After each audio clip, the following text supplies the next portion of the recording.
Hello সবাইকে, চলে এসেছি 14ই ফেব্রুয়ারির নেক্সট পার্টটা নিয়ে। তো সেদিন ভেবেছিলাম যে দুপুরবেলা আমরা কোথাও বাইরে লাঞ্চ করব। তো সেই মতোই চলে গেছিলাম দাঁড়াও পথিক বর নামে একটি রেস্টুরেন্ট। আর সেখানে চাইনিজ ফুডগুলোই নাকি বেশি টেস্টি, তো শুভঙ্করের কথা মতো সেগুলোই অর্ডার করলাম।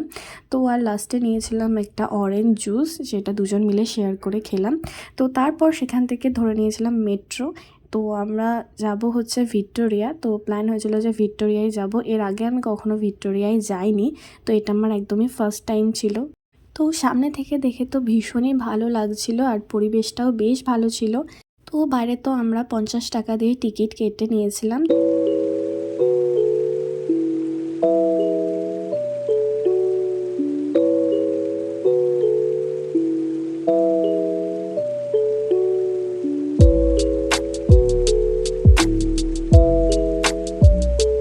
তো ভেতরে ঘুরে সব কিছুই দেখলাম, আর সেগুলো প্রচণ্ডই ভালো লাগলো দেখতে। তো তারপর এখানে সন্ধ্যাও হয়ে গেছিলো, তো ভাবলাম যে চা খাওয়া যাক। তো এখানে চা খেলাম। তো তারপর এখানে বেরিয়ে বাইরে নানা রকম ফুল দেখলাম, আর এই সাইডটা একদম ডালিয়ায় ভরা ছিল, তো দেখতে ভীষণ ভালো লাগছিলো।